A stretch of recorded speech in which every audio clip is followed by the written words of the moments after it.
Hello dear, स्वागत है आपका इस कंसेप्ट लेक्चर के अंदर।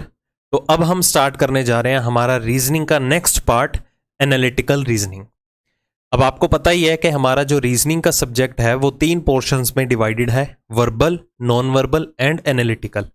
वर्बल में इससे पहले आप जितने भी चैप्टर्स पढ़ चुके हो वो सारे के सारे वर्बल रीजनिंग से रिलेटेड थे, like order and ranking, coding decoding, blood relation, direction test, sitting arrangement, puzzle.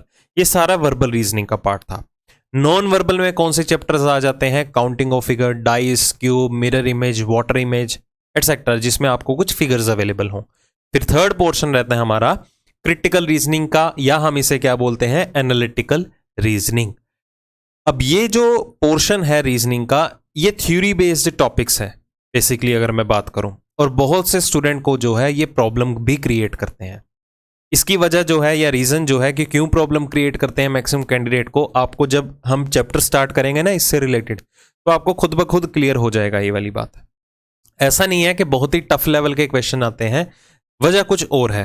होते बहुत ईजी लेवल के क्वेश्चन है, बट इसकी कोई वजह है जिसके कारण जो है कई बार कैंडिडेट जब ये टाइप के क्वेश्चंस अटेम्प्ट करने जाते हैं ना एग्जाम में, तो कहीं ना कहीं डाउट रहता है यार क्वेश्चन गलत ना हो जाए। उसकी एक वजह है, वो बाद में डिस्कस करेंगे। तो सबसे पहले हम देखते हैं कौन कौन से चैप्टर्स जो हैं एनालिटिकल रीजनिंग में एग्जिस्ट करते हैं। फिर हम अलग अलग एग्जाम पॉइंट ऑफ व्यू से ये भी डिस्कशन करेंगे कि कौन से एग्जाम के अंदर कौन सा टॉपिक्स आता है या नहीं आता, और कितनी वेटेज में आता है। ठीक है, तो चलिए ये है इन चैप्टर्स की लिस्ट। तो चैप्टर्स कौन कौन से हैं? ये कोर्स ऑफ एक्शन, सेकेंड रहेगा आपका एजम्पशंस, पूर्व धारणाएं, ये क्या है, कार्यविधियां, स्टेटमेंट एंड आर्ग्यूमेंट्स मतलब कथन एवं तर्क। उसके बाद आ जाते हैं कारण और प्रभाव, that is cause and effect, statement and conclusions, कथन एवं निष्कर्ष। देन उसके बाद आता है आपका decision making and assertion and reason. अब ये सारे चैप्टर्स जो हैं आपका क्रिटिकल रीजनिंग का पार्ट है। अब अगर मैं different exam point of view से इसकी बात करूं, तो आपका जो एसएससी और रेलवे पॉइंट ऑफ व्यू से जो भी आपका इंपॉर्टेंट चैप्टर रहेगा इनमें से, वो कौन सा रहेगा आपका? एक तो रहेगा statement and assumptions, just a second. हाँ, तो कौन सा पोर्शन रहेगा important exam point of view से? एक रहेगा आपका स्टेटमेंट एंड एजम्पशन, मैं यहां लिख देता हूं एसएससी एंड रेलवे। ठीक है, और यह जितने भी स्टेट के एग्जाम है। आर्ग्यूमेंट भी एसएससी और रेलवे एग्जाम के लिए इंपॉर्टेंट है। ठीक है, उसके बाद आपका जो स्टेटमेंट एंड कंक्लूजन का टॉपिक है, एसएससी एंड रेलवे एग्जाम। तो दोनों एग्जाम्स के लिए, एसएससी, रेलवे और स्टेट के एग्जाम्स के लिए, ये टॉपिक्स तो बहुत ही ज्यादा इंपॉर्टेंट है, क्योंकि जब भी आप ऑफिशियल नोटिफिकेशन देखते हैं, कोई भी एग्जाम जब अनाउंस होता है, तो जब उनमें सिलेबस का सेक्शन होता है तो उसमें मेंशन किया जाता है स्टेटमेंट एंड कंक्लूजन। हालांकि स्टेटमेंट और कंक्लूजन से रिलेटेड देखा जाए तो रीजनिंग के अंदर बहुत से चैप्टर्स बनते हैं, 5 तो यही हो गए कहीं ना कहीं। ठीक है, पहले 5। इसके अलावा आते हैं स्टेटमेंट एंड कंक्लूजन की फॉर्म में जब हमने सिलोजिज्म किया था। एक टाइप रहती है स्टेटमेंट एंड कंक्लूजन की जब हमने इनइक्वालिटीज टॉपिक जो है वो डिस्कस किया था, ग्रेटर देन लेस देन वाले साइन अगर आपको ध्यान में हो। तो स्टेटमेंट एंड कंक्लूजन में काफी वेरिएशंस बन जाती है, बट उन कंक्लूजन्स की वेरिएशन मैटर करती है जो कि इस फॉर्मेट में आती है, course of action, assumption, argument etcetera etcetera. तो 2 वेरिएशन हम डिस्कस कर चुके हैं स्टेटमेंट कंक्लूजन की, जो कि आपका वर्बल रीजनिंग का पार्ट था। अब स्टेटमेंट एंड कंक्लूजन में अलग अलग वेरिएशन हम डिस्कस करेंगे जो आपका एनालिटिकल रीजनिंग का पार्ट है। ओके, तो चलिए आगे अगर बात करें, ये जो कोर्स ऑफ एक्शन और ये कॉज एंड इफेक्ट का टॉपिक है, ये आपका रेलवे एग्जाम के लिए भी इंपॉर्टेंट है। हालांकि जितने भी मैंने यहां पर मार्क किए हैं वो एसएससी, रेलवे और स्टेट तीनों के लिए ज्यादा इंपॉर्टेंट रहेंगे। अब एसएससी में बहुत ही कम देखने को मिलता है course of action, cause and effect बहुत रेयर देखने को मिलता है, और ये तो आता ही नहीं है। ओके, रेलवे के एग्जाम में ये भी देखने को मिल सकता है आपको, कॉज एंड इफेक्ट भी रह सकता है और असर्शन एंड रीजन भी रह सकता है। बेसिकली जो असर्शन एंड रीजन का जो चैप्टर है वो आपका टेट के एग्जाम में, जितने भी टीचिंग के एग्जाम्स होते हैं उसमें आपको पूछा जाता है।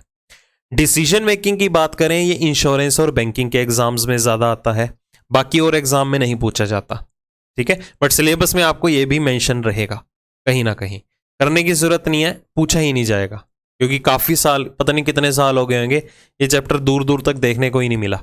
हालांकि बैंकिंग और इंश्योरेंस के एग्जाम में भी काफी टाइम पहले आता था, बट 2018-19 का जो एसबीआई का एग्जाम था उसमें एक आधा क्वेश्चन डिसीजन मेकिंग का रखा गया था। ओके और रही बात बैंकिंग पॉइंट ऑफ व्यू से, तो ये सारे चैप्टर्स ही इंपॉर्टेंट हैं एक्सेप्ट एजर्शन एंड रीजन। ये बैंकिंग और इंश्योरेंस में नहीं आएगा, बाकी सारे इंपॉर्टेंट होंगे। तो अभी हम अगर डिस्कशन कर रहे हैं एसएससी पॉइंट ऑफ व्यू से या रेलवे पॉइंट ऑफ व्यू से, तो आपको मैंने मार्क करके बता दिया। हालांकि हम ये सारे के सारे टॉपिक्स कवर अप करेंगे। डिसीजन मेकिंग और एजर्शन एंड रीजन करने की आपको बिल्कुल भी जरूरत नहीं है अगर आप एसएससी और रेलवे के लिए प्रिपरेशन कर रहे हैं तो। अब सुनिए ध्यान से, क्यों प्रॉब्लम आती है कैंडिडेट्स को ये क्वेश्चन अटेम्प्ट करने में? क्योंकि एक कॉन्फिडेंस लेवल जो है वो मैच नहीं कर पाता उनका एग्जाम में जाके। किसके साथ? अब इसका एक रीजन है, मैं बताना चाहूंगा। जैसे कि मैंने आपको क्लियरली मेंशन किया है कि ये जितने भी टॉपिक्स हैं सारे के सारे थ्योरी बेस्ड चैप्टर्स हैं। मतलब कि आपको जो है एक स्टेटमेंट दी जाएगी, और मैं आपको पहले भी क्लियर कर चुका हूं सिलोग एंड इनइक्वालिटीज के केस में कि जो भी आपको स्टेटमेंट्स अवेलेबल होगी वो आपको 100% डेफिनेट मान के चलनी है। उसके ऊपर जो कंक्लूजन्स अवेलेबल होंगे, अब एक्शन की फॉर्म में, एजम्पशन, आर्ग्यूमेंट, इफेक्ट की फॉर्म में अलग अलग तरह के आते हैं। इनका मीनिंग भी डिफरेंट होगा क्योंकि अलग अलग चैप्टर्स के नेम है। तो ये जो चैप्टर्स है ना आपस में कहीं ना कहीं इंटरलिंक्ड है। कैसे? जो चीजें हम कोर्स ऑफ एक्शन में डिस्कस करेंगे वो कहीं ना कहीं इंप्लीमेंट हो जाती हैं एजम्पशन के अंदर, एजम्पशन वाली आर्ग्यूमेंट के अंदर, आर्ग्यूमेंट वाली एक्शन के अंदर, तो आपस में इंटरलिंक्ड है। तो जिस वजह से क्या है, एग्जाम के अंदर जाके स्टूडेंट का जो माइंड है वो डाइवर्ट होता है, ठीक है, और वो क्वेश्चन में गलती कर ही आता है मोस्ट ऑफ द टाइम। उसका एक रीजन और भी क्या हो सकता है? Lack of practice. वो प्रैक्टिस ही नहीं करते, ठीक है। तो मतलब एक माइंडसेट बना होता है कि यार ये करने की तो जरूरत ही नहीं है।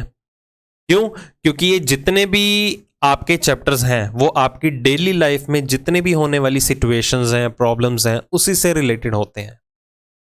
अब यहां पर एग्जामिनर का जो थिंकिंग लेवल है वो स्टूडेंट के थिंकिंग लेवल से मैच नहीं कर पाता है, इसलिए बहुत से स्टूडेंट का ये जो चैप्टर से रिलेटेड क्वेश्चन आता है वो गलत हो जाता है। अब धीरे धीरे जब हम डिस्कस करेंगे आपको खुद ब खुद पता चल जाएगा। बस इस चीज का ध्यान रखना है आपको, जब भी इनमें से कोई भी चैप्टर आप अटेम्प्ट करने जा रहे हैं या प्रैक्टिस करने जा रहे हैं, हमेशा जो आपकी थिंकिंग रहेगी वो ऑफिसर लेवल वाली रहेगी। स्टूडेंट पॉइंट ऑफ व्यू से बिल्कुल भी नहीं सोचना, एज एन ऑफिसर सोचना है। कैसे? अगर सपोज मैं कहता हूं कि आप किसी ऑर्गेनाइजेशन के अंदर, गवर्नमेंट सेक्टर के अंदर एक ऑफिसर रैंक पे बैठे हुए हैं। अब आपके अंडर अगर आप ऑफिसर हैं तो सपोज मैं बैंक की ही बात करता हूं। बैंक में आप एक ऑफिसर हैं, मैनेजर की पोस्ट पे हैं। मैनेजर हैं तो आपके अंडर काफ़ी स्टाफ होगा, ठीक है, क्लर्क होंगे, पीओ होंगे, और grade C, grade D level का भी स्टाफ रहेगा बहुत से, और मोर ओवर पब्लिक डीलिंग है तो बहुत सारी पब्लिक भी होगी। सपोज अगर आपको कोई इंफॉर्मेशन मिलती है कि आपके बैंक में जिसमें आप पोस्टेड है एज अ मैनेजर, उसमें क्या है, एक बॉम्ब इम्प्लांट हो रखा है, ऐसी कोई इंफॉर्मेशन आती है, तो बीइंग एन ऑफिसर आपका सबसे पहला टास्क क्या रहेगा? अब कई पता क्या कहते हैं, जी हम तो फोन रखेंगे, फट से भाग जाएंगे। तो वो ऑफिसर लाइक क्वालिटीज नहीं है। OLQs, अगर आपने SSB का एग्जाम दिया हो तो आपको पता होगा कि OLQs कैसे होती हैं, क्या होती हैं। चलो इसे साइड पे रखिए पॉइंट को अभी। तो ऑफिसर लाइक क्वालिटी क्या होती है? अगर आपको इंफॉर्मेशन मिली कि आपके बैंक के अंदर बॉम्ब इम्प्लांट हो रखा है, तो सबसे पहला आपका टास्क क्या रहेगा? बैंक में जितने भी स्टाफ हैं या जितनी भी पब्लिक है उन सभी को इवैक्यूएट करवाएंगे, बाहर निकालेंगे। साथ के साथ आपका टारगेट क्या रहेगा? जल्दी से जल्दी बॉम्ब स्क्वाड को कॉल करके, फोन करके बुलाएंगे। तो प्रॉपर एक्शन देखा जाए तो यही होना चाहिए ना। ऐसा थोड़ा है कि मुझे इंफॉर्मेशन मिली मैं तो ऐसे शोर डाल के भाग जाता हूं, भाई अपनी जान बचाओ। तो वो ऑफिसर लाइक क्वालिटीज नहीं है। अगर आप ऐसे सोचेंगे ना कि जैसे इंफॉर्मेशन मिली और भाग के निकलते बने, वहां पर आपका आंसर गलत हो जाएगा। तो एज एन ऑफिसर थिंकिंग रखनी है, स्टूडेंट पॉइंट ऑफ व्यू से नहीं सोचना, पहली बात। दूसरा, बस इसमें क्या है, प्रैक्टिस ही इंपॉर्टेंट स्टेप है जो आपका इन चैप्टर्स के अंदर कॉन्फिडेंस लेवल जो है वो बूस्ट अप करेगा। तो हर चैप्टर को यहां पर ध्यान से समझना है। हर चैप्टर को अटेम्प्ट करने के लिए मैं कहीं ना कहीं आपको 1 या 2 क्लूज भी देता रहूंगा। बाकी जब भी हम ये चैप्टर्स अटेम्प्ट करेंगे तो कोशिश करना कि जो हमारा कंसेप्ट लेक्चर होगा फर्स्ट वन, हर चैप्टर का, उसे एक बार देखने के बाद जो उससे रिलेटेड हम सेकंड एक्सरसाइज अटेम्प्ट करेंगे, प्रैक्टिस तो करेंगे क्वेश्चन की, तो उन्हें आपको खुद से अटेम्प्ट करके जरूर देखना है, ठीक है। बट उनका वीडियो सॉल्यूशन भी देखिएगा। आपको क्या है, जो भी मैं आपको यहां पर लॉजिक्स बताऊंगा वैसे ही आपको थिंकिंग प्रोसेस लगाते हुए आगे के सारे क्वेश्चंस की प्रैक्टिस भी करनी होगी। तो हर चैप्टर का क्लू जो है आपको चैप्टर टू चैप्टर मिलता रहेगा, जो कि आपके क्वेश्चन अटेम्प्ट करने में आपकी बहुत ही ज्यादा हेल्प करेगा। ओके, तो ये थी आपकी डेफिनेशन यहां पर एनालिटिकल रीजनिंग के चैप्टर्स की। तो सबसे पहले हम डिस्कस करने जा रहे हैं हमारा chapter number 1, that is course of action, मतलब के कार्य विधियां। अब ये इंपॉर्टेंट चैप्टर है अगर मैं बात करता हूं बैंकिंग और इंश्योरेंस लेवल के एग्जाम्स के लिए, बट ये बहुत ही ज्यादा हेल्प करेगा आपकी अगर आप एसएससी और रेलवे के लिए भी प्रिपेयर कर रहे हैं। ओके, क्योंकि आगे आने वाले टाइम में अगर आपका सीईटी लॉन्च भी होता है तो उसमें देखने को मिल सकता है ये चैप्टर। अब देखिए इस चैप्टर में होता क्या है, कोर्सेज ऑफ एक्शन है क्या ये कोर्सेज ऑफ एक्शन।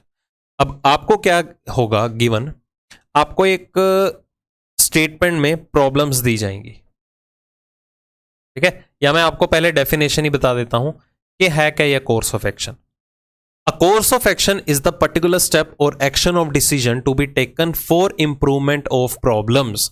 अब इससे मैं इलेबोरेट करूंगा, फिर मैं डेफिनेशन के ऊपर फिर से वापस आऊंगा। अभी आपके सामने डेफिनेशन है कि what is course of action, है क्या। अब इस चैप्टर में होगा क्या कि आपको एक स्टेटमेंट दी जाएगी, उसी स्टेटमेंट से रिलेटेड आपको कुछ ना कुछ कोर्सेज ऑफ एक्शन अवेलेबल होंगे। अब ये कोर्सेज ऑफ एक्शन क्या है, स्टेटमेंट किस फॉर्मेट में आती है, सबसे पहले वो डिस्कस कर लेते हैं। अब देखो होगा क्या, आपको स्टेटमेंट के अंदर ना एक प्रॉब्लम दी जाएगी, ठीक है। अब दुनिया में तो कितनी सारी प्रॉब्लम्स हैं, आपके आसपास ही देख लीजिए, कहीं ना कहीं काफी लोगों को कितनी सारी प्रॉब्लम्स को फेस करना पड़ता है, ठीक है, हर जगह पर। बाकियों को छोड़ो, हमें ही कितना ज्यादा फेस करना पड़ता है। अब प्रॉब्लम्स का जो सॉल्यूशन है वो आपको एक्शन की फॉर्म में दिया जाएगा, मतलब आपके सामने एक प्रॉब्लम डिफाइन करके दे दी जाएगी स्टेटमेंट के ऊपर, उसी स्टेटमेंट से रिलेटेड जितने भी आपके एक्शंस होंगे उन्हीं एक्शंस को आपको इंप्लीमेंट करवाना है अपनी स्टेटमेंट के ऊपर। अब इंप्लीमेंट करवाएंगे तो जो भी आपको प्रॉब्लम दी जाएगी उसमें दो चीजें हो सकती हैं। देखो, अगर मैं आपको कोई भी सिचुएशन देता हूं, कोई भी प्रॉब्लम दे देता हूं XYZ, तो आप उसका सॉल्यूशन क्या निकालोगे, या तो वो प्रॉब्लम बिल्कुल खत्म की खत्म हो जाएगी, जड़ से ही खत्म हो जाएगी, या तो ऐसा सॉल्यूशन दोगे।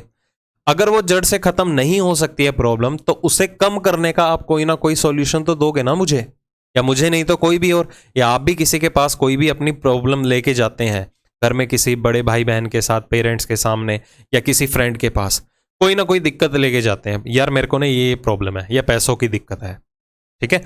अब वो पर्सन क्या करेगा, या तो आपकी सारी की सारी प्रॉब्लम को जो है वो खत्म कर देगा, या वो क्या करेगा, आपकी जो भी प्रॉब्लम होगी XYZ उसे कम करने की कोशिश करेगा।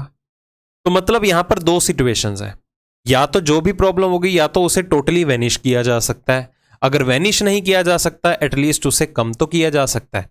तो मतलब आपको जितने भी एक्शंस परफॉर्म करने होंगे अपनी स्टेटमेंट के ऊपर, वो ध्यान से देखना होगा कि वो आपकी प्रॉब्लम का सॉल्यूशन कहीं ना कहीं दे भी रहा है या नहीं दे रहा।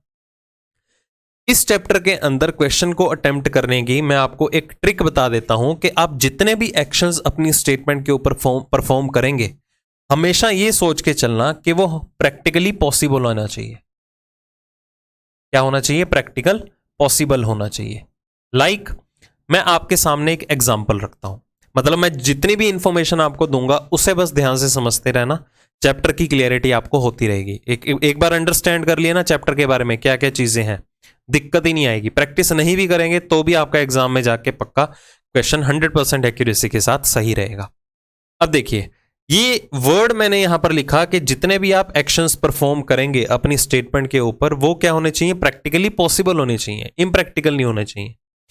एग्जाम्पल के तौर पे ज्यादा क्लियर करूंगा, मैं कहता हूं कि आपके घर के आसपास ना काफी सारा, आप एक कॉलोनी में रहते हैं, अब आपके घर के पास एक फैक्ट्री है और उस फैक्ट्री से ना हद से ज्यादा पोल्यूशन हो रहा है। एक चिंता का विषय है कि यार पोल्यूशन हो रहा है, दिक्कत आ रही है रहने में इधर। तो आप सभी जो हैं उस कॉलोनी में जितने भी लोग रहते हैं वो डिमांड करते हैं उस फैक्ट्री ओनर के सामने या किसी भी ऑथोराइज्ड पर्सन के आगे कि उस फैक्ट्री का काम वहां से बंद करके किसी और जगह पर शिफ्ट कर देना चाहिए।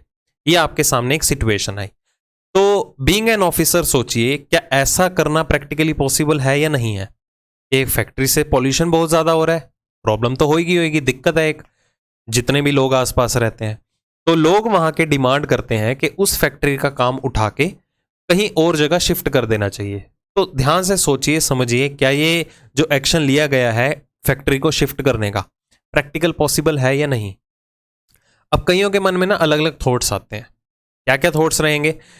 पहले कहेंगे जी हाँ पॉसिबल है, कुछ कहेंगे जी नहीं पॉसिबल तो बिल्कुल भी नहीं है। कैसे पॉसिबल होगा? कि खर्चा बहुत ज़्यादा आएगा, सारे का सारा जितना भी स्टाफ है या लेबर वर्क है, फैक्ट्री है, लेबर्स भी काफ़ी ज़्यादा होती हैं, तो ज़रूरी नहीं है वो भी साथ के साथ शिफ्ट हो जाएं, वो घर के आसपास, फैक्ट्री के आसपास ही उनका घर हो सकता है। ठीक है, तो काफ़ी सारे कॉन्सिक्वेंसेस रहते हैं। मतलब फोकस कहाँ रहेगा कि फैक्ट्री शिफ्ट हो सकती है या नहीं हो सकती। XYZ चीज़ों के ऊपर फोकस ज़्यादा रहता है, तब जाके क्या होता है, हमारे आंसर गलत रह जाते हैं। हमें क्या है, मेन जड़ को पकड़ना है। इस स्टेटमेंट में दिक्कत क्या है, बेसिकली प्रॉब्लम क्या है। हमारा फोकस कहां पर चला गया, यहां पर फैक्ट्री को शिफ्ट कराने में, कि फैक्ट्री को शिफ्ट किया जा सकता है या नहीं किया जा सकता। मेन जड़ क्या थी? अगर आपने ध्यान से स्टेटमेंट सुनी हो, फैक्ट्री से होने वाला पोल्यूशन, मेन दिक्कत तो यही थी ना। तो अभी के लिए अगर मैं एक सेकंड के लिए सोचूं कि पब्लिक के लिए पॉसिबल होगा, क्योंकि पब्लिक ने इस चीज की डिमांड की है कि फैक्ट्री को उठा के किसी और जगह पर शिफ्ट कर दो, क्या उस पर्सन के लिए प्रैक्टिकली पॉसिबल है जिसकी वो फैक्ट्री होगी? अब चलती फिरती शॉप तो नहीं है, कहीं भी उठा के खोल लिया शोरूम, ठीक है, एक फैक्ट्री की बात कर रहे हैं, तो उस पर्सन के लिए तो पॉसिबल नहीं होगा। मोर ओवर, अगर ये मैं एक सेकंड के लिए मानता हूं कि वो पॉसिबल है भी सही, अब वो किसी और जगह पर जाएगा, ठीक है, आउटस्कर्ट एरिया में, शहर के बाहर जाके सपोज वो फैक्ट्री का काम दोबारा से शुरू कर देता है नई जगह पर, लेट अस सपोज। तो आपको ही पता है जैसे जैसे पॉपुलेशन दुनिया में बढ़ रही है, क्या पता जिस जगह पर उसने फैक्ट्री लगाई है आने वाले टाइम पे वहां भी आसपास लोग आके रहने लग जाएं। अब फैक्ट्री से फिर से पॉल्यूशन हुआ, वहां के लोगों को भी दिक्कत आएगी, फिर वो भी डिमांड करेंगे भाई फैक्ट्री उठाओ। तो मतलब तो उसको ये प्रॉब्लम फेस करने को मिल रही है, वो तो हमेशा उठाता लगाता रह जाएगा फैक्ट्री। तो ये प्रैक्टिकल पॉसिबल कंक्लूजन नहीं है या एक्शन नहीं है। अब पॉसिबल क्या हो सकता था यहां पर एक्शन, कि अगर सपोज उस कॉलोनी में रहने वाले लोग फैक्ट्री के ओनर के पास जाते हैं, उसके सामने अगर दिक्कत ये वाली जो है वो शेयर करेंगे, भाई आपके ना फैक्ट्री से बहुत ज़्यादा पॉल्यूशन हो रहा है, तो हमें बहुत ज़्यादा प्रॉब्लम हो रही है। तो अगर वो बंदा जेन्युइन होगा ना, वो क्या कहेगा, अच्छा पॉल्यूशन से दिक्कत है ना, और तो कुछ नहीं है, नहीं जी हमें तो पॉल्यूशन से दिक्कत है, ठीक है मैं पॉल्यूशन को ओवरकम करवा देता हूँ, धुआं बहुत ज़्यादा आता है मैं चिमनीज लगवा देता हूँ, ठीक है, पानी की दिक्कत आ रही है मैं ड्रेनेज सिस्टम कुछ ऐसा करवा दूंगा कि आपको वहां पर पानी की प्रॉब्लम ना आए, पॉल्यूटेड वाटर ना आपको अवेलेबल हो। मतलब कोई ना कोई तो प्रैक्टिकल सॉल्यूशन ऐसा निकलेगा ना। तो मुद्दे से नहीं हटना, मेन जड़ को पकड़ना है कि प्रॉब्लम है क्या, डाइवर्ट नहीं होना। अगर आपने एक बार अंडरस्टैंड कर ली ना कि स्टेटमेंट में प्रॉब्लम क्या दी जा रही है, तो एक्शन के अंदर कुछ भी नहीं होता, बहुत ही इजी लेवल के एक्शंस जो हैं आपको परफॉर्म करने के लिए मिलेंगे। माइंड नहीं डाइवर्ट होना चाहिए आपका, इस चीज का ध्यान रखना। तभी मैं बोलता हूं हर चैप्टर के अंदर स्टेटमेंट और कंक्लूजन से रिलेटेड कि आपको स्टेटमेंट को ध्यान से समझ के चलना है, वो अपने आप में 100% डेफिनेट रहती है। तो यही इंफॉर्मेशन आपको दी गई है। कहता है कि जो कोर्स ऑफ एक्शन जो है एक पर्टिकुलर स्टेप और एक्शन से रिलेटेड एक डिसीजन है, ठीक है, जो भी आपको प्रॉब्लम दी जाती है स्टेटमेंट के अंदर, उसकी इंप्रूवमेंट के लिए उठाया गया एक स्टेप है। इंप्रूवमेंट भी कर सकते हैं, उस प्रॉब्लम को खत्म भी कर सकते हैं। अब जरूरी नहीं होगा कि सारी की सारी प्रॉब्लम्स ही दी जाती हैं, कुछ ना कुछ सिचुएशंस भी आपको ऐसी अवेलेबल होंगी जो आपकी डेली लाइफ में होती हैं, जिनके ऊपर आपको एक्शंस परफॉर्म करने होंगे, ठीक है। वो हम क्वेश्चन के थ्रू देखेंगे कि कोई प्रॉब्लम है या कोई ना कोई सिचुएशन दी गई है। बस इस बात का ध्यान रख के चलिएगा कि जो भी आपको एक्शन परफॉर्म करना है अपनी स्टेटमेंट के अंदर, वो क्या होना चाहिए, प्रैक्टिकल पॉसिबल सॉल्यूशन होना चाहिए, इम्प्रैक्टिकल नहीं होना चाहिए। तो एक बार उसे क्या करना, अपने ऊपर इंप्लीमेंट करके देखना कि इस जगह पर अगर मैं खड़ा होता तो मेरा क्या एक्शन हो सकता है यहां पर, ठीक है। तो एज एन ऑफिसर ही थिंकिंग रखिएगा। बाकी रही बातें मैं आपको क्वेश्चन के थ्रू और ज़्यादा क्लियर करूंगा। ठीक है जी, चलिए तो मैं इन क्वेश्चन में आपकी हेल्प ज़रूर करूंगा। इन दी एंड इन चैप्टर का कोई भी शॉर्टकट नहीं है, कोई ट्रिक्स नहीं है, कोई फॉर्मूला नहीं है कि मैं आपको बता दूं और फट से आप वहां जाके क्वेश्चन को सॉल्व कराएं। सिर्फ अंडरस्टैंडिंग लेवल के ऊपर बेस्ड है ये सारे के सारे चैप्टर्स। चलिए जी, तो स्टार्ट करते हैं क्वेश्चन का रेफरेंस। तो उसमें आपको ये ऑप्शंस अवेलेबल होंगे। हालांकि देखो, आपको 4 ऑप्शंस अवेलेबल होते हैं एसएससी और रेलवे के एग्जाम में, बट बैंकिंग में 5 ऑप्शंस होते हैं। ठीक है, अब देखो, आपको हर क्वेश्चन से रिलेटेड 2 एक्शंस परफॉर्म करने के लिए दिए जाएंगे। अगर आपका फर्स्ट एक्शन आपकी स्टेटमेंट के लिए वैलिड है और सेकंड नहीं है, तो आंसर क्या मार्क करेंगे? If one follows but second does not follow. ये पहला तो अनुसरण करता है एक्शन आपकी स्टेटमेंट के ऊपर, दूसरे वाला नहीं करता है। अगर पहला करता है और पहला नहीं करता और दूसरा करता है तो ओनली 2 फॉलो। अगर दोनों के दोनों ही करते हैं तो बोथ 1 and 2 फॉलो। अगर दोनों के दोनों नहीं करते हैं तो नाइदर नोर। ठीक है, अगर दोनों के दोनों एक्शंस परफॉर्म करेंगे अपनी स्टेटमेंट के ऊपर तो बोथ फॉलो तो आएगा, बट कहीं ना कहीं आइदर और का पेयर भी बन सकता है। अब सुनिए इस चीज को ध्यान से, ये जो आइदर और का पेयर है ना, आपको एनालिटिकल रीजनिंग के हर चैप्टर में अवेलेबल होगा in the form of options, but बनता किसी में नहीं है एक्सेप्ट कोर्स ऑफ एक्शन में। सिर्फ इसी चैप्टर में बनता दिखाई देगा और किसी भी चैप्टर में नहीं बनता दिखाई देगा। वो उस चीज को समझाऊंगा जब अगले चैप्टर्स की बात करेंगे। यहां पर भी जो आइदर और का ऑप्शन है ना, बहुत ही रेयर ऑप्शन है। मतलब 20 एक क्वेश्चन में ही एक आधा क्वेश्चन आपको ऐसा देखने को मिलेगा जहां पर आइदर और का आंसर आ रहा हो। अब हमने सिलॉजिज्म और इनइक्वालिटीज चैप्टर्स के अंदर देखा है कि जब हमारा आइदर और का पेयर बनता है वहां कंक्लूजन फॉल्स रहते हैं तो आइदर और पेयर बना देते हैं हम, या तो फर्स्ट रो होगा या तो सेकंड रो होता है। मतलब वहां पर कंक्लूजन का फॉल्स होना मैंडेटरी होता था। कंडीशंस बताई थी मैंने आपको, अगर याद हो तो। बट यहां पर उल्टा है।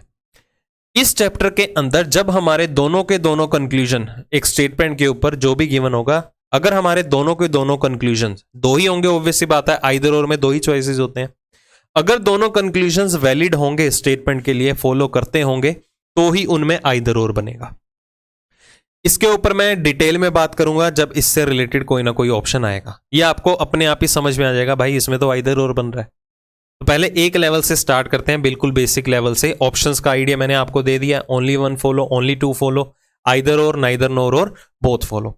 तो आपका एसएससी और रेलवे के एग्जाम में इनमें से कोई भी 4 ऑप्शंस उठ के आ जाएंगे, जिसमें पहले 2 तो पक्का होंगे, इन 3 में से कोई भी 2 आ सकते हैं। बैंकिंग इंश्योरेंस के एग्जाम में ये 5 के 5 ऑप्शंस आएंगे। ठीक है, तो चलिए क्वेश्चन नंबर 1 से शुरू करते हैं। अब देखिए, आपके सामने एक स्टेटमेंट रखी गई है, कहता है relatives of the ministers are taking advantage of their influence and harass the poor and helpless. कहते हैं जितने भी मंत्रियों के रिश्तेदार वगैरह होते हैं ना, उनके प्रभाव का फायदा उठा रहे हैं और गरीबों और असहाय को जो है वो परेशान कर रहे हैं। ऑब्वियस ही बात है। अब एक सिचुएशन क्या कह रही है, पहले इसे थोरोली समझ लेते हैं। कहता है जितने भी मिनिस्टर्स के रिलेटिव्स वगैरह होते हैं, मंत्रियों के रिश्तेदार, वो अपने ओहदे का, अपने पद का गलत फायदा उठाते हैं। ऑब्वियस ही बात है, बहुत से लोग ऐसे होते हैं दुनिया के अंदर। जैसे कि सपोज मैं बाइक चला रहा हूं और मैंने रेड लाइट क्रॉस कर दी, तो चलान करना तो बनता है, बट मैं चलान नहीं करवाता, मैं फोन पे बात करवा देता हूं। मेरे अंकल जो हैं वो पुलिस में लगे हुए हैं, तो मैं फोन पे बात करवा देता हूं, छूट जाता हूं। मतलब मैं अपनी जो पोजीशन है उसका गलत फायदा उठा रहा हूं। ठीक है, बाय द रूल देखा जाना चाहिए तो मुझे चालान पे करना चाहिए, बट मैं अपनी गलती नहीं मान रहा हूं, मैं अपनी पोजीशन का गलत फायदा उठा रहा हूं कि ये मानते हुए कि मेरे अंकल तो पुलिस में लगे हुए हैं। ठीक है, फोन पे बात करवा दी, छूट गया, चालान भी नहीं कटा। क्लियर? तो ऐसे बहुत से मंत्रियों के रिश्तेदार हैं जो अपनी पोजीशन का गलत फायदा उठाते हैं, रोब में रहते हैं और गरीब और असहाय लोगों के लिए क्या करते हैं, परेशानी का कारण बने हुए हैं। एक ऐसी सिचुएशन डाली गई, एक प्रॉब्लम डाली गई। अब इसके ऊपर क्या एक्शन परफॉर्म कर सकते हैं, ध्यान से समझिएगा। कहता people should vote for a person who has no relatives. कहता लोगों को, उन्हीं लोगों को वोट करना चाहिए जिसका कोई रिलेटिव ही ना हो, रिश्तेदार ना हो। अब क्या ये प्रैक्टिकल सॉल्यूशन है उस प्रॉब्लम का? मतलब कि पहले तो वोट का मुद्दा, यार कौन सा कैंडिडेट ऐसा है आजकल जो हमारे लिए काम करेगा, एक तो सबसे बड़ी दिक्कत ये है। दूसरा, हम जिस पर्सन को वोट देने के लिए जाएंगे, सबसे पहले हम उसके परिवार के बारे में पता करें कि उसके कितने रिश्तेदार वगैरह हैं, ठीक है, कहीं वो अपनी इन्फ्लुएंस का गलत फायदा उठा के हमें परेशान मत करे। Is this a practical solution? बिल्कुल भी नहीं, ठीक है। मतलब ये बोला जा रहा है, कहता है जिसका कोई रिश्तेदार ही ना हो उसको वोट ही ना करना चाहिए, ठीक है, उसको वोट करना चाहिए। तो ये प्रैक्टिकल सॉल्यूशन नहीं है इस प्रॉब्लम का। दूसरा क्या कहता है, कहता ministership should be given to a person who has no relative. कहता इलेक्शन में लड़ने का हक सिर्फ उसी पर्सन को दिया जाना चाहिए जिसका कोई रिश्तेदार ही ना हो। अब ये तो हमारे कॉन्स्टिट्यूशन में गिवन सिचुएशन के अगेंस्ट होगी चीज। यहां पर तो इलेक्शन में कोई भी खड़ा हो सकता है एलिजिबल कैंडिडेट, ठीक है, आप भी हो सकते हैं, मैं भी हो सकता हूं, ठीक है, कोई भी XYZ पर्सन हो सकता है। बट यहां पर तो क्या सिचुएशन डाली जा रही है, कहता है जिसका कोई रिलेटिव ना हो, ना रिश्तेदार ना हो, इलेक्शन में लड़ने का हक सिर्फ उसी पर्सन को दिया जाना चाहिए, या मिनिस्टरशिप जो है उसी पर्सन को दिया जाना चाहिए। क्या ये प्रैक्टिकल सॉल्यूशन है? मतलब कोई अगर इलेक्शन में खड़े होने के लिए टिकट लेने जाएगा कि हाँ मुझे उम्मीदवार बनना है, तो पहले उसके बारे में डिस्कशन करेंगे, हाँ भाई तेरे रिश्तेदार हैं या नहीं, कल को तो गरीबों के ऊपर जो है वो अत्याचार ना करे। This is not a practical solution again. मतलब के यहां पर दोनों के दोनों एक्शंस जो हैं वो परफॉर्म ही नहीं हो रहे, प्रैक्टिकल सॉल्यूशन ही नहीं दिया, इसलिए हमारा आंसर क्या रहेगा, neither nor, neither conclusion 1 nor conclusion 2 follow. Option number D, ना तो पहला अनुसरण करेगा ना ही दूसरा एक्शन जो है प्रैक्टिकल पॉसिबल सॉल्यूशन दे रहा है। मतलब हम स्टार्टिंग में कुछ क्वेश्चन ऐसे करेंगे जिससे मैं आपको एक आइडिया दे पाऊंगा कि यहां पर कौन से एक्शन परफॉर्म नहीं करने हैं। कौन सा एक्शन परफॉर्म होगा वो तो पता चल जाएगा, कौन कौन से एक्शन नहीं परफॉर्म करने हैं तो पहले उसका आइडिया ले लीजिए, ताकि आपको आगे क्वेश्चन को अटेम्प्ट करने में ज्यादा दिक्कत ना फेस करने को मिले, ठीक है। अब अगला क्वेश्चन देखिए, कहता film actors use their popularity and become even chief ministers, they don't know anything about politics and administration, they know only to misuse the resources. तो मैं आपको एक बार स्टेटमेंट क्लियर कर देता हूं। कहता है जितने भी फिल्म एक्टर्स हैं, फिल्म अभिनेता हैं, वो क्या है अपनी पॉपुलैरिटी, अपनी लोकप्रियता का गलत फायदा उठाते हैं, और वो क्या है day by day chief ministers बनते जा रहे हैं, या मिनिस्टर्स या मुख्यमंत्री वगैरह बनते जा रहे हैं। आपके सामने बहुत सी एग्जांपल्स होंगी, काफी ज्यादा फिल्म एक्टर्स ऐसे हैं हमारी इंडस्ट्री के अंदर जो अपनी पॉपुलैरिटी से क्या बन चुके हैं, मिनिस्टर्स या चीफ मिनिस्टर्स बन चुके हैं। सभी का नाम आपको पता है कौन कौन कहां पर है। अब होता क्या है, उनको पॉलिटिक्स के बारे में कोई भी आइडिया नहीं है कि किस तरह से पॉलिटिक्स चलती है, ठीक है, कुछ भी नॉलेज नहीं है, पॉलिटिक्स का पी भी नहीं जानते हैं वो। क्यों? क्योंकि वो तो एक फिल्म एक्टर है, उनको कहां से पॉलिटिक्स का आइडिया है, ठीक है। बट वो क्या करते हैं, सिर्फ और सिर्फ पॉलिटिक्स में आके पॉलिटिक्स के जितने भी रिसोर्सेज हैं उसका मिसयूज कर रहे हैं। सिंपल सी स्टेटमेंट है, समझ में आ गई होगी, ठीक है। अब सुनिए उनके ऊपर क्या एक्शन परफॉर्म किया जा सकता है। पहला एक्शन क्या कहता है, कहता है film actors should not be allowed to fight election. कहते हैं ऐसे फिल्म अभिनेताओं को कभी भी इलेक्शन लड़ने के लिए अलाउ करना ही नहीं चाहिए, मतलब उनको अनुमति ही नहीं देनी चाहिए। प्रैक्टिकल सॉल्यूशन नहीं है, मैं पहले भी डिस्कस कर चुका हूं कि इलेक्शन में तो अगर एलिजिबल कैंडिडेट है तो वो तो कोई भी खड़ा हो सकता है, ठीक है। तो वो कहता है फिल्म एक्टर्स के साथ क्या है, वो अगर ऐसा होता तो जितने भी फिल्म एक्टर्स ऐसे मंत्री पद पर हैं वो क्यों होते, अब तक एक्टिंग में ही होते, ठीक है, पॉलिटिक्स में के बैठे क्या कर रहे हैं। तो this is not a practical solution. दूसरा देखिए, people should note for a non political person. कहता लोगों को ऐसे नॉन पॉलिटिकल पर्सन को, ठीक है, लोगों को गैर राजनीतिक व्यक्ति को कभी वोट करना ही नहीं चाहिए। मतलब जो फिल्म एक्टर्स हैं वो तो एक नॉन पॉलिटिकल पर्सन है ना, उसको तो क्या आती है, एक्टिंग आती है, पॉलिटिक्स थोड़ा आती है। तो लोगों को क्या करना चाहिए, ऐसे नॉन पॉलिटिकल पर्संस को वोट करना ही नहीं चाहिए। अब आपके मन में आ रहा होगा हाँ यार ये सही बात है, एक तरह का सजेशन है भाई, नहीं करना चाहिए। अब देखो मैं एक सिचुएशन बताता हूं आपको, यहां पर देखो लोगों की बात की जा रही है। अब काफी ज्यादा फिल्म एक्टर्स दुनिया में ऐसे हैं जो काफी पॉपुलर हैं और लोग उनके फैन भी हैं, ठीक है, इन्फ्लुएंस बहुत ज्यादा हो रखे हैं। एग्जाम्पल के तौर पे मैं एक फिल्म एक्टर की बात करता हूं, सलमान खान की।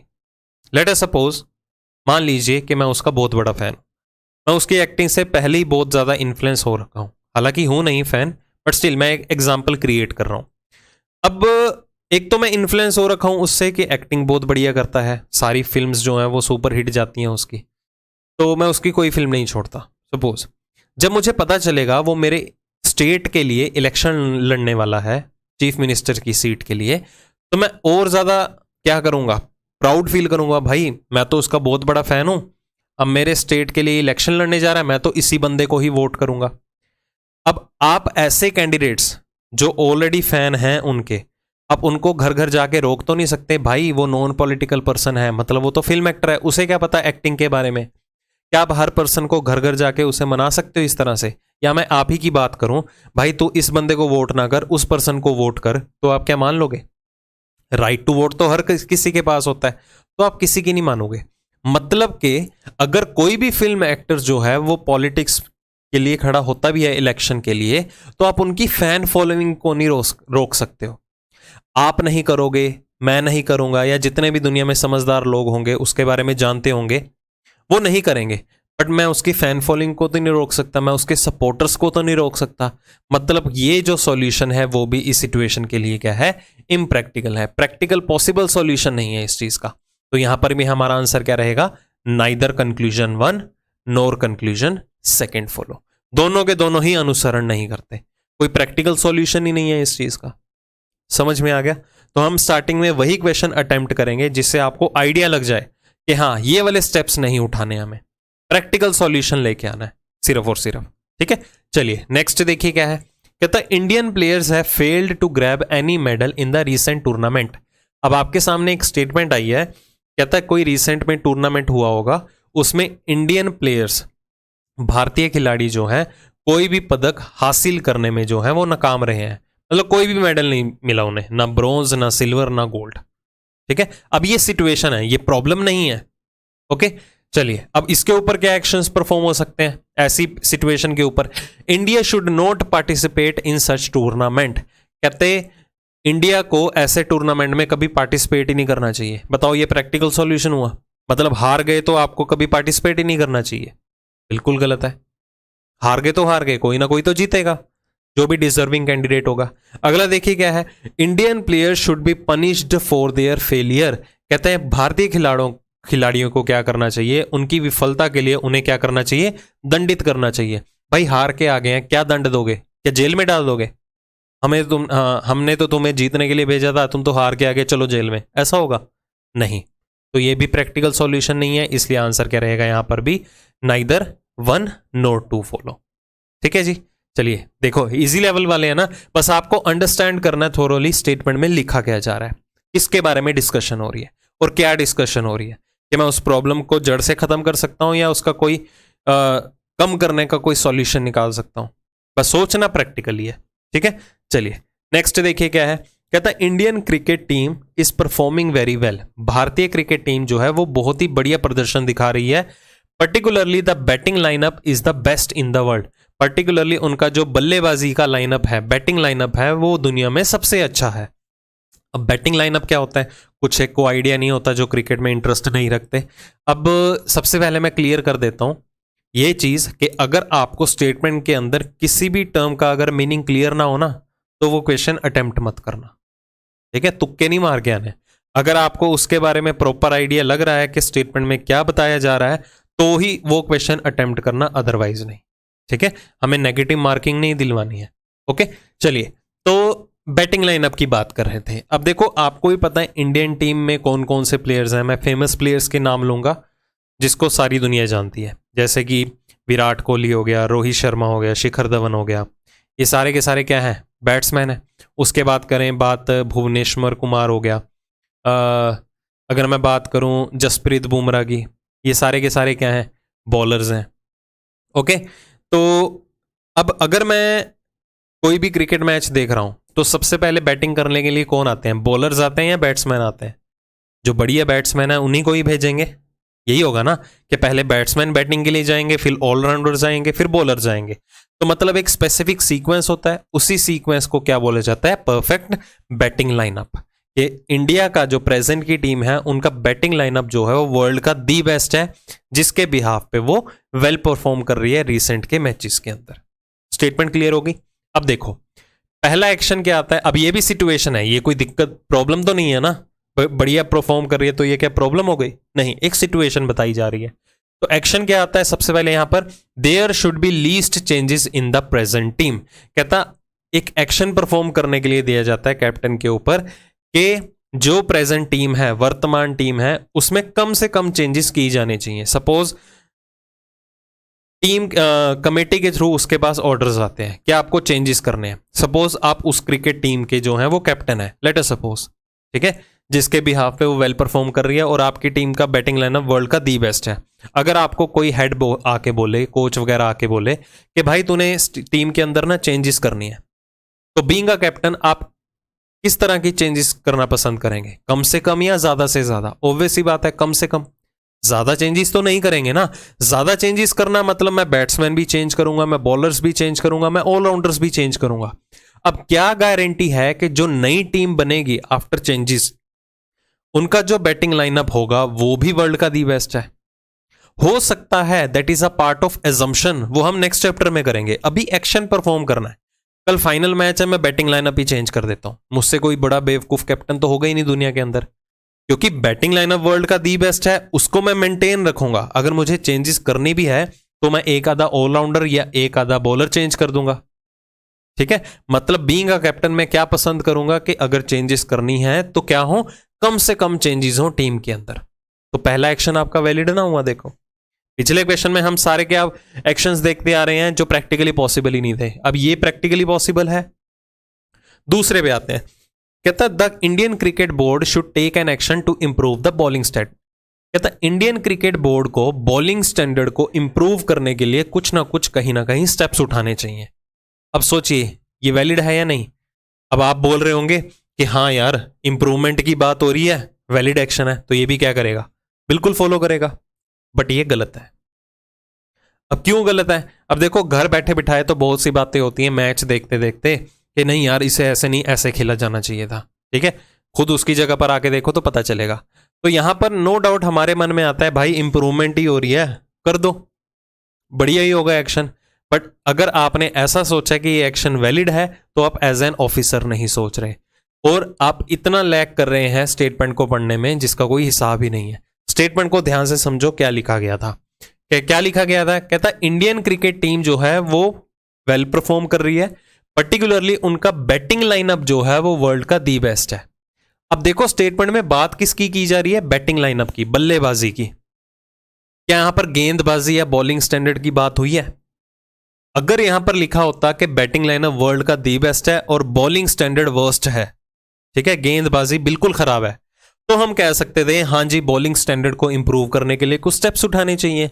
या स्टेटमेंट में ऐसा लिखा जाता कि बैटिंग लाइनअप तो वर्ल्ड का दी बेस्ट है बट फिर भी मैच हार जाते हैं, फिर हमारी हिडन एजम्पशन है कि बैट्समैन तो अच्छा काम कर रहे हैं, बल्लेबाज गेंदबाज या बॉलर्स ही अच्छा नहीं खेल रहे होंगे, तो उनको इंप्रूव करने के लिए कुछ स्टेप्स उठाने चाहिए। अब ऐसी सेंस तो कुछ कहीं लिखी ही नहीं है बॉलर्स के बारे में, ठीक है। तो जब बॉलर्स के बारे में आपको कोई इंफॉर्मेशन अवेलेबल ही नहीं है तो उसके ऊपर एक्शन भी परफॉर्म क्यों करना, क्या पता वो भी बढ़िया खेल रहे हो अपने लेवल पे। तो ये नहीं है कि उनकी इंप्रूवमेंट की बात हुई है तो चलो हाँ फॉलो करेगा ये एक्शन, कंपलसरी नहीं है। बस इस चीज का ध्यान रखिएगा, मैं फिर से इस चीज को बोलता हूं कि स्टेटमेंट को ध्यान से समझो कि मुद्दा क्या है, बेसिकली सिचुएशन क्या है, प्रॉब्लम क्या है, उसे समझो।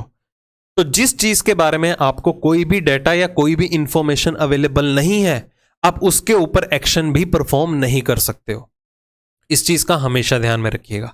अब आप क्या करके आएंगे जी, एक्शन तो फॉलो करेगा और मार्क कराएंगे बोथ 1 और 2 फॉलो, ठीक है, वहीं पर आके आंसर गलत हो जाएगा। तो इसलिए मैंने कहा था कि यहां पर एग्जामिनर का थिंकिंग लेवल जो है आपके थिंकिंग लेवल से मैच नहीं करता है कभी कभी, तो आंसर गलत हो जाते हैं। तो इसमें अगर आपको इंप्रूवमेंट करनी है तो प्रैक्टिस करनी पड़ेगी बहुत से क्वेश्चंस की। तो यहां पर मैं हर क्वेश्चन के थ्रू आपको आइडिया जरूर दे सकता हूं, ऐसा तो नहीं है ये सारे same as it is question उठ के आ जाएगा। जब भी आप एक नया एग्जाम देने जाएंगे आपको नया क्वेश्चन ही मिलेगा हर चैप्टर का, एनालिटिकल रीजनिंग से रिलेटेड, ठीक है। तो बस आपको थोरोली लॉजिकली सोचना है कि इस स्टेटमेंट का एक्चुअल मीनिंग क्या है, अब करने क्या जा रहे हैं, ओके। बस स्टेटमेंट को ध्यान से समझना है, अब आगे गलती नहीं होनी चाहिए, इस चीज का ध्यान रखिएगा। नेक्स्ट देखिए, कहता the development work in Bihar is 0, कि बिहार का में जो विकास का कार्य है ना वो 0 के बराबर है, 0 है, डेवलपमेंट ही नहीं हो रही, विकास ही नहीं हो रहा बिहार का। एक सिचुएशन है, Bihar is concentrating only on vote trading and rallies. कहता बिहार जो है केवल और केवल वोट मांगने में और रैलियों निकालने में ज्यादातर जो है वो बिजी रहता है। ठीक है, क्या स्टेटमेंट है कि बिहार में विकास कार्य जो है वो बिल्कुल जीरो के बराबर है। जितने भी बिहार के पॉलिटिशियंस हैं वो ज्यादातर क्या है, वोट मांगने में बिजी हैं या तो रैली निकालने में बिजी हैं, कोई डेवलपमेंट की तरफ ध्यान ही नहीं दे रहा। ठीक है, चलिए अब इसके ऊपर क्या एक्शन परफॉर्म होगा। कहता centre should impose president rule in Bihar, कि सेंटर को क्या करना चाहिए, केंद्र सरकार को क्या करना चाहिए, बिहार में राष्ट्रपति शासन जो है वो लागू कर देना चाहिए। लो भाई, एक स्टेटमेंट आ गई, एक एक्शन परफॉर्म हुआ किसी से रिलेटेड कि बिहार में डेवलपमेंट नहीं हो रही तो प्रेसिडेंट रूल इंपोज कर दो। अब प्रेसिडेंट रूल इंपोज कर दिया सपोज बिहार के अंदर, क्या डेवलपमेंट होनी शुरू हो जाएगी।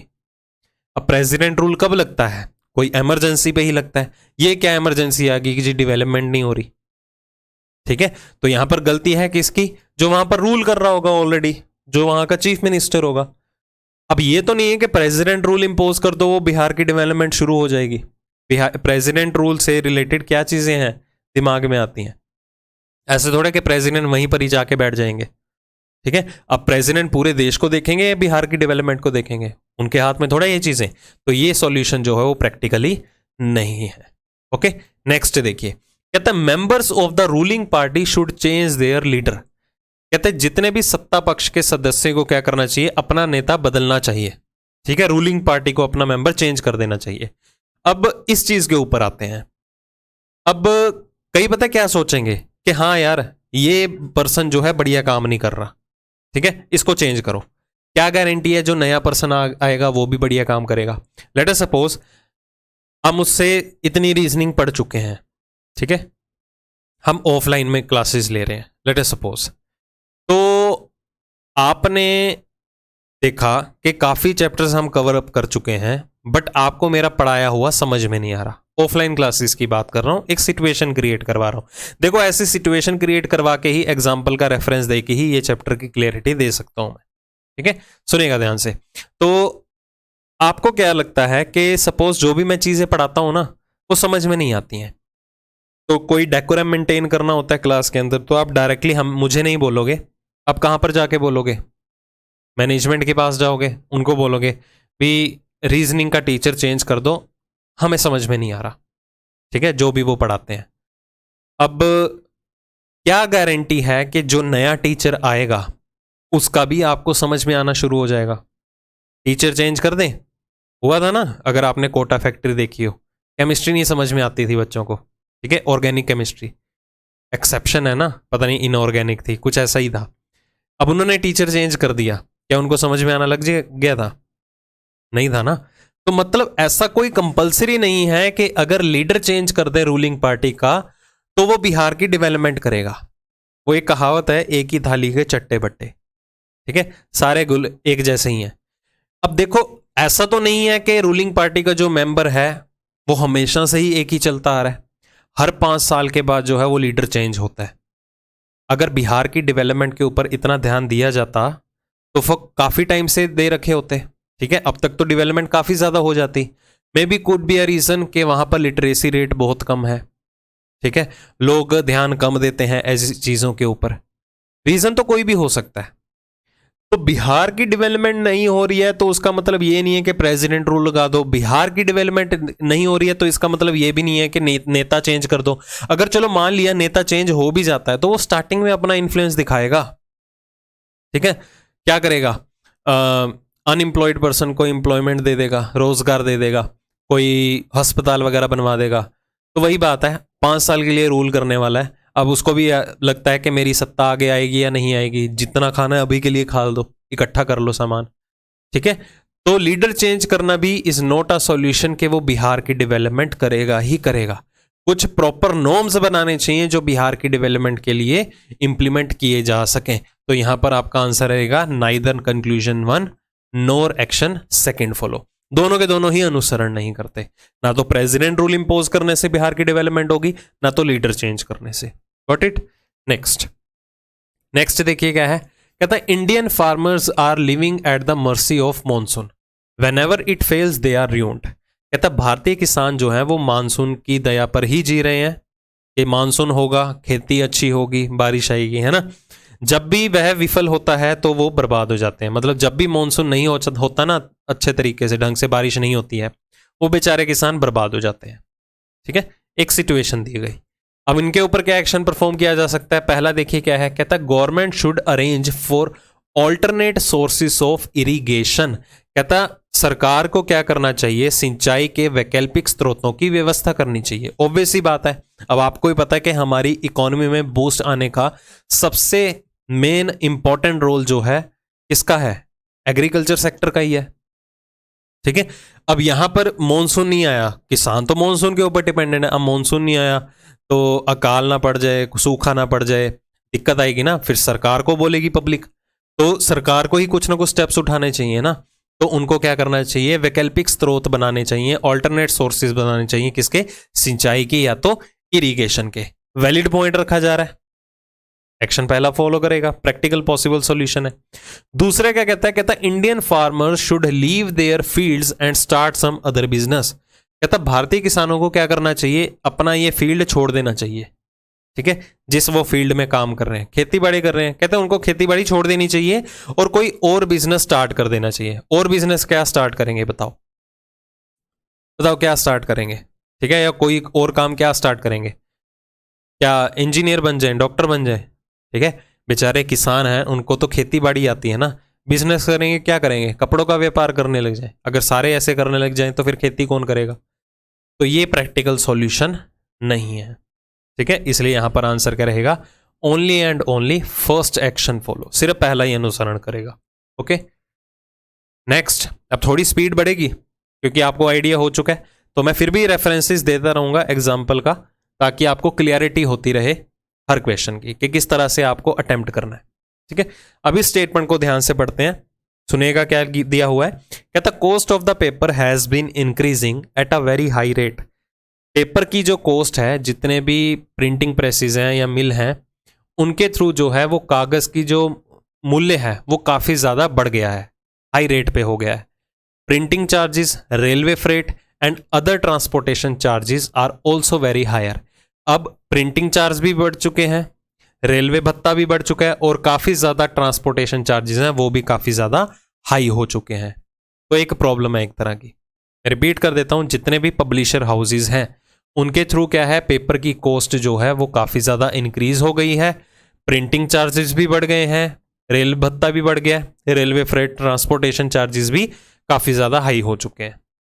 स्टेटमेंट क्लियर हो गई? तो पहला देखिए क्या है, कहता government should give adequate subsidies so that publishing houses do not increase the prices of newspaper and magazine. कहता सरकार को क्या करना चाहिए, ऐसे पब्लिशर हाउसेज जो अपने पेपर की कॉस्ट काफी ज्यादा बढ़ा चुके हैं उनको क्या करनी चाहिए, सब्सिडी प्रोवाइड करनी चाहिए। सब्सिडी से तो समझते हैं कि गवर्नमेंट अपने बिहाफ पे पे करती है। ठीक है, जितने भी पब्लिक सेक्टर होते हैं। ओके, तो सो दैट वो पब्लिशर हाउसेज जो हैं अगर उनको सब्सिडी दे दी जाएगी तो वो क्या करेंगे, अपने न्यूज़पेपर और मैगजीन के प्राइसेस इंक्रीज नहीं कर पाएंगे। ऑब्वियस ही बात है, पेपर की कॉस्ट बढ़ी है, न्यूज़पेपर का खर्चा बढ़ेगा, मैगजीन का खर्चा बढ़ेगा, सब कुछ होगा। तो बताइए ये वैलिड सॉल्यूशन है या नहीं, प्रैक्टिकल सॉल्यूशन है या नहीं? अब कहेंगे जी है, कुछ कहेंगे नहीं है। चलो इस चीज की क्लियरिटी दे देते हैं। अब यहां पर देखो, पेपर की कॉस्ट बढ़ी, मैं एक लेवल पे बात करता हूं, चलो एक न्यूज़पेपर की बात करते हैं, द हिंदू, द ट्रिब्यून, कोई भी ले लो। अब काफी मोटा होता है वो पेपर, आई थिंक वो अगर ऐसे ही लेने जाओ तो 5-6 रुपए का मिलता है। तो आपको क्या लगता है जब आप मार्केट में अखबार लेने जाते हो, वो एक्चुअल में इतना मोटा जो है न्यूज़पेपर वो 5-6 रुपए का आता है? बिल्कुल भी नहीं। इसमें जो है वो सेंटर और स्टेट की क्या होती है, स्टेक होल्डिंग होती है।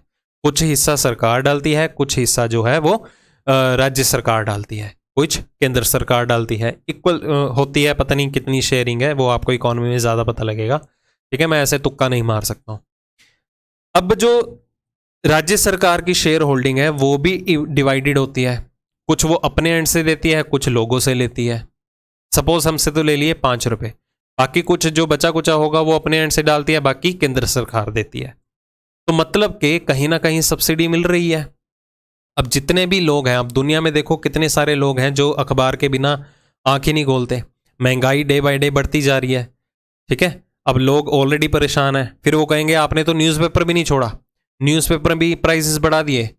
बेचारे क्या करेंगे, हताश होके क्या करेंगे, राइट्स करेंगे, दंगे फसाद करेंगे, स्ट्राइक पे आके बैठेंगे, पब्लिक प्रॉपर्टी या गवर्नमेंट प्रॉपर्टी को नुकसान करेंगे। तो इसमें आफ्टर ऑल जितना भी नुकसान है वो किसका होगा, सरकार का ही होगा। बाद में आके उनकी मांगे माननी भी पड़ सकती हैं। तो यहाँ पर डबल नुकसान हो गया सरकार को। एक तो वो स्ट्राइक पे आके बैठे हैं, उन्होंने गवर्नमेंट प्रॉपर्टी को नुकसान भी किया, ठीक है, और उनकी दलीलें भी माननी पड़ी उन्हें। तो पहले ही, सबसे पहले अगर ये सिचुएशन क्रिएट ना होती राइट्स की, दंगे फसाद की, तो पहले ही सब्सिडी दे देते ना ऐसे ही, ठीक है। तो लोक भलाई के लिए सब्सिडी देती है सरकार, काफी सेक्टर्स ऐसे हैं। तो ये बिल्कुल वैलिड सॉल्यूशन है कि सरकार को क्या करना चाहिए, जितने भी पब्लिशर हाउसेस थे जो अपने पेपर की कॉस्ट इंक्रीज करते जा रहे थे, उनको सरकार को क्या करना चाहिए, उन्हें सब्सिडी दे देनी चाहिए ताकि वो अपने पेपर की कॉस्ट जो है वो इंक्रीज ना कर पाए। समझ में आ गई बात, वैलिड सॉल्यूशन था।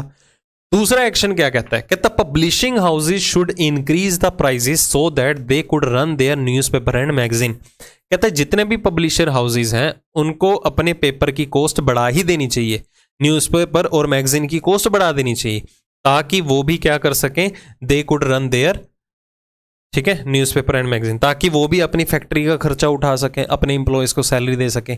अब यहां पर देखो स्टेटमेंट में बात हुई है, ये मैं क्लियर कर देता हूं पॉइंट क्या बोला जा रहा है। रेलवे फ्रेट ट्रांसपोर्टेशन के चार्जेस भी बढ़ रहे थे बहुत ही ज्यादा।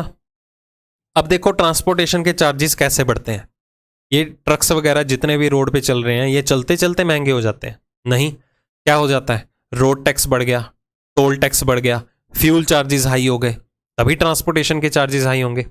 अब देखो मैं हूं एक पब्लिशर हाउसेस का ओनर, ओके, मैं एक छोटे लेवल पे बात करता हूं, मैं एक मैगजीन पब्लिश करता हूं, उस मैगजीन की मेरी कॉस्ट आती है जो मैं आगे ट्रांसपोर्ट करता हूं, वो मैं 10 रुपए की सेल करता हूं।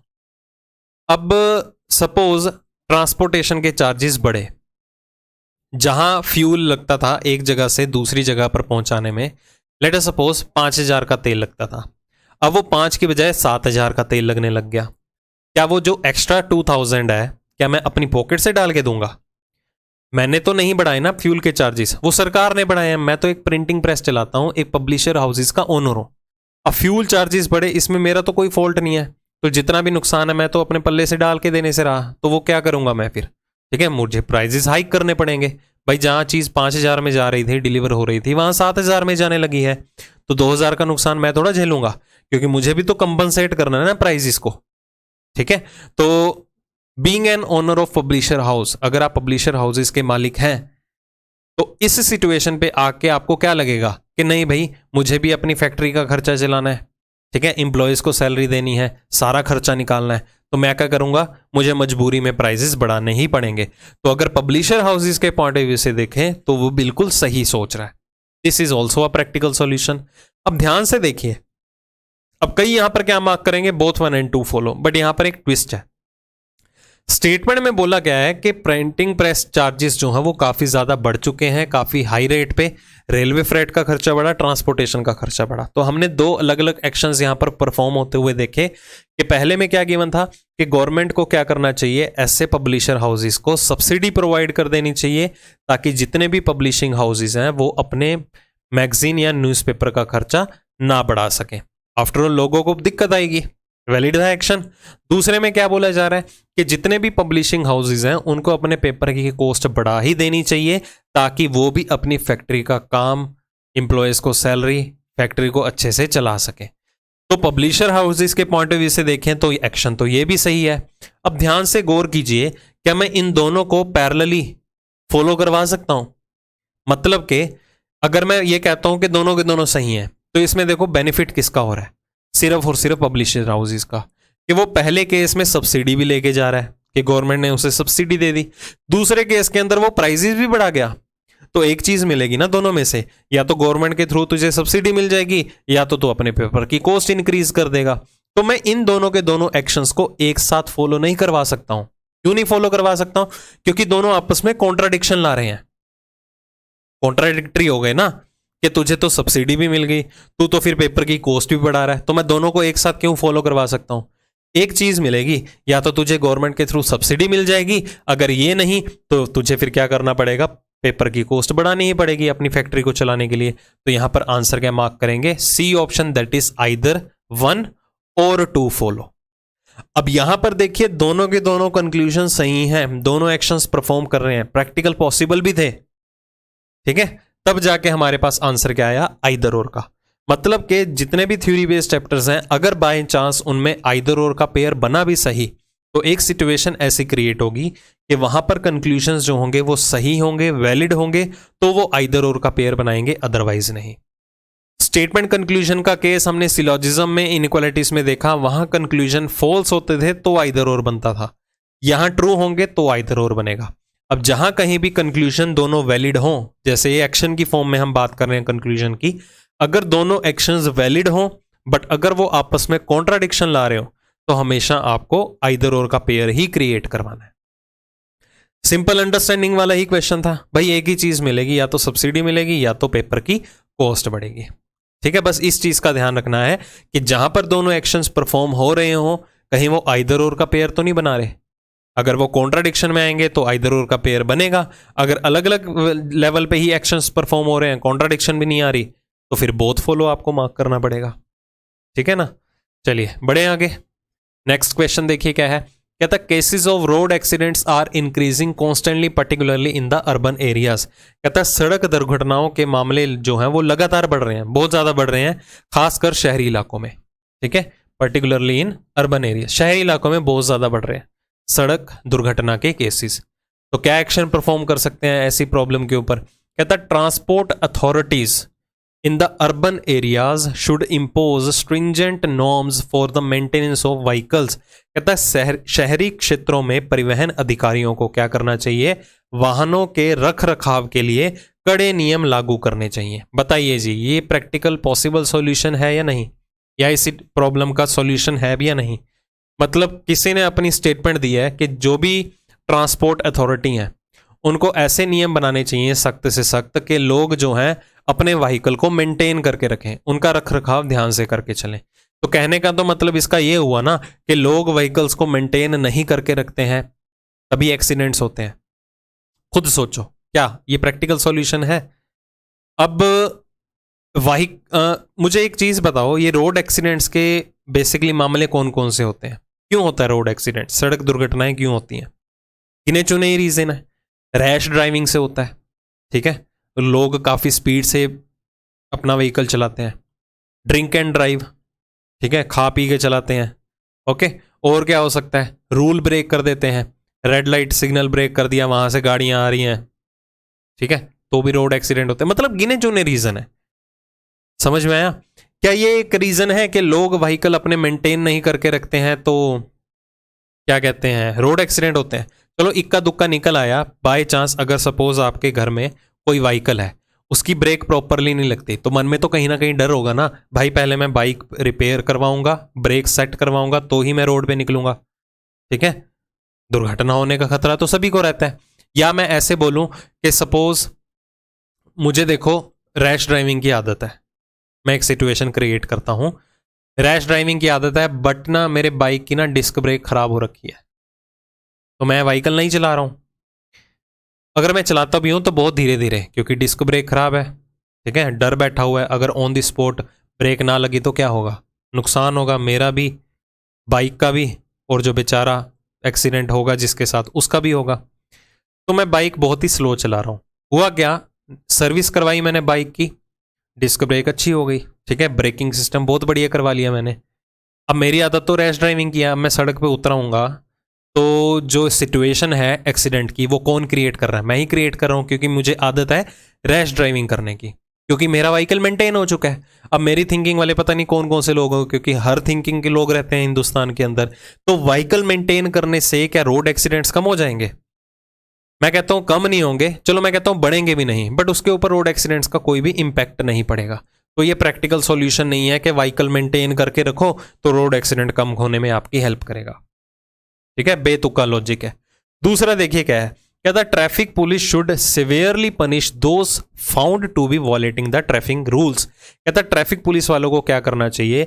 यातायात के नियमों का उल्लंघन करते पाए जाने वाले जितने भी लोग हैं उनको कड़ी से कड़ी सजा देनी चाहिए, ठीक है, अब जितने भी मैंने आपको रीजन बताया है कि रोड एक्सीडेंट का मेन रीजन क्या क्या हो सकता है, रैश ड्राइविंग, रूल ब्रेक करना, ड्रिंक एंड ड्राइव, ये सारे के सारे रूल ब्रेक ही हो रहे हैं, ड्रिंक एंड ड्राइव भी होता है जो रूल ही ब्रेक कर रहे हैं। तो जो भी ऐसे लोग पाए जाए ना रूल ब्रेक करने वाले के लिए, उनको सख्त से सख्त सजा दी जानी चाहिए। एक तो होती है सजा, वो तो मिल ही रही है in the form of challans, कि चलान कट जाता है, आज तो ऑनलाइन का सिस्टम है, घर पे ही चलान पहुंच जाता है। एक ऐसी सिचुएशन क्रिएट कर दो, जो भी ड्रिंक एंड ड्राइव करता हुआ पाया गया या कोई भी रूल वायलेट करता हुआ पाया गया, उसे 24 घंटे के लिए, फाइन तो देना ही पड़ेगा, चलान तो कटेगा, 24 घंटे के लिए जो है उसे जेल में बंद कर दिया जाएगा। ठीक है, सवेयरली पनिशमेंट का ये मतलब नहीं है कि 3rd डिग्री टॉर्चर देंगे उसे, ठीक है, वो पॉसिबल नहीं है। तो मतलब कि उसे 24 घंटे के लिए जेल में बंद कर दो, तो इस चीज का बहुत इंपैक्ट पड़ेगा, क्योंकि कॉन्सिक्वेंसेस क्या है रोड एक्सीडेंट्स के, यही है जो रूल को वॉयलेट करते हैं। तो ये एक प्रैक्टिकल सॉल्यूशन बताया जा रहा है इस प्रॉब्लम का। तो यहां पर आंसर क्या रहेगा, only and only second follow, first वाला प्रैक्टिकल सॉल्यूशन नहीं था।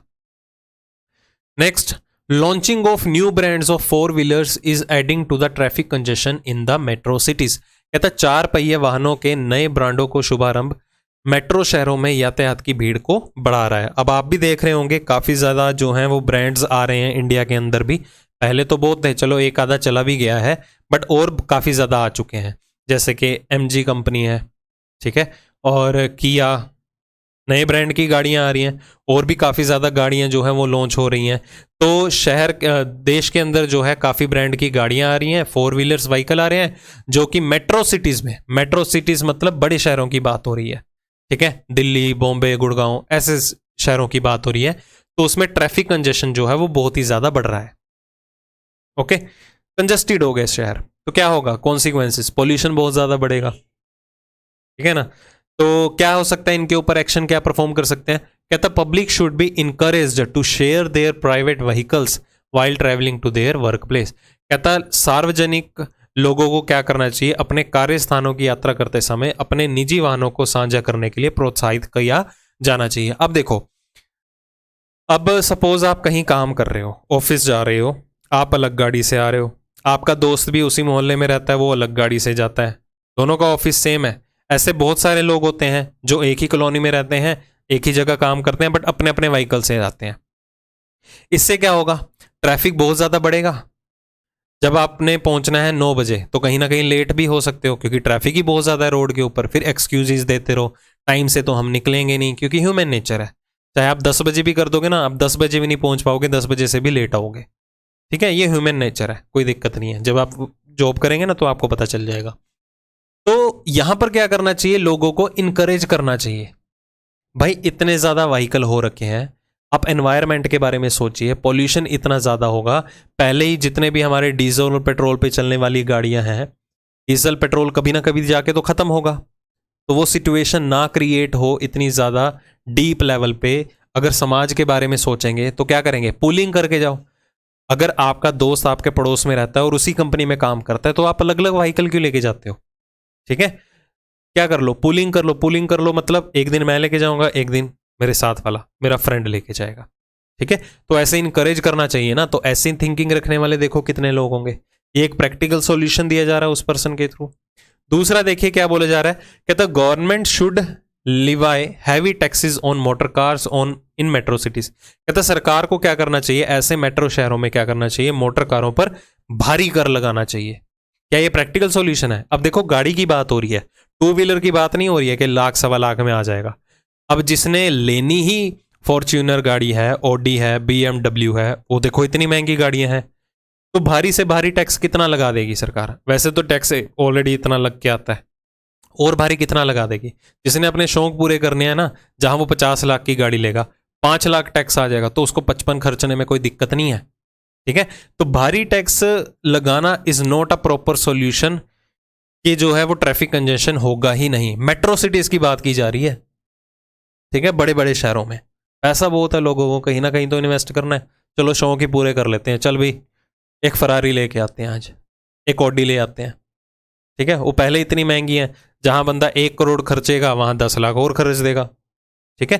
तो this is not a practical solution कि हैवी टैक्स लगा दें तो लोग गाड़ियां खरीदना ही बंद कर देंगे, ठीक है, ये कोई सॉल्यूशन नहीं है। तो यहां पर आंसर क्या मार्क करेगा, सिर्फ और सिर्फ पहला अनुसरण करता है, दूसरा बिल्कुल भी नहीं करता।